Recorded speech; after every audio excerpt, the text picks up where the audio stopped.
एक शाम प्राची टीवी पर सीरियल देख रही होती है। तभी उसकी सास वहां आती है।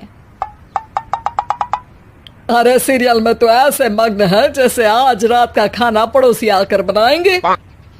मुझे पता ही नहीं था आपने अपने बेटे की शादी पड़ोस में भी की हुई है। हैं? मतलब? मतलब इस घर में सारा काम बहू ही करती है, आप तो सिर्फ खर्राटे मारती हैं। अच्छा जी, फिलहाल तो तुम आराम फरमा रही हो, चलो जाओ, ये मेरे टीवी देखने का समय है। आहा, इसीलिए मुझे भगाया जा रहा है। सॉरी, अब तो बिल्कुल नहीं जाऊंगी। प्राची की इस बात पर दोनों सास बहू के बीच टीवी रिमोट के पीछे बच्चों जैसे छीना झपटी शुरू हो जाती है, जिसके बीच श्लोक भी काम से घर वापस आ जाता है। हाँ, आज मेरी चूहे बिल्ली की जोड़ी किस बात पर झगड़ रही है? अरे तेरे बीवी मुझे टीवी ही नहीं देखने दे रही। अरे तुम्हारी मम्मी मुझे खाना बनाने के लिए फोर्स कर रही है। अरे वाह, ऐसे बेतुके रीजन पर तो बच्चे भी झगड़ा नहीं करते। अरे मुझे कुछ मत बोल, सब इसने ही शुरू किया है। हाँ हाँ, जैसे आप तो बहुत दूध की धूली है ना। अरे बस, दोनों चुप।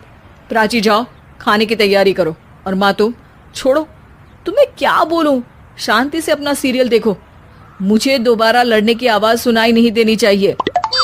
ऐसा बोलकर श्लोक वहां से चला जाता है, जिसके पीछे पीछे प्राची भी कुछ न कुछ बड़बड़ाते हुए रसोई में चली जाती है। हाँ हाँ, सासू जी को तो कुछ बोलेंगे ही नहीं, बस मुझ पर ही हुक्म चलता है, खाना बनाओ, जैसे मैं इनके घर में खाना बनाने के लिए आई हूँ। इसी तरह शाम बीतती है और रात को श्लोक और प्राची की सास खाना खाकर सोने चले जाते हैं, लेकिन प्राची गुस्से में कुछ खाए बिना काम में ही लगी रहती है। इस घर में किसी को घंटा फिक्र नहीं पड़ता, मैं खाऊं या भूखी रहूं। प्राची कुछ देर के लिए रसोई से बाहर जाती है और जैसे ही वापस आती है तो वहां दूध का भरा ग्लास देखकर हैरान रह जाती है। फिक्र पूरी है, बस दिखाना नहीं है। प्राची दूध पीकर सोने चली जाती है और अगली सुबह एक बार फिर सास बहू का कार्टून नेटवर्क स्टार्ट हो जाता है। ये तुमने ही किया है। अरे अजीब जबरदस्ती है, मैं बोल रही हूँ मैंने कुछ नहीं किया। दोनों ने मिलकर पूरे घर को पागल खाना बनाया हुआ है। यहाँ कोई नॉर्मल इंसान तो रह ही नहीं सकता, इसीलिए अब पड़ोसी क्या रिश्तेदार भी घर आने से कतराते हैं।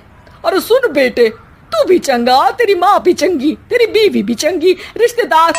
हाँ जी, आपको नहीं पता क्या, गंगाधर ही शक्तिमान है, रिश्तेदार ही। हाँ हाँ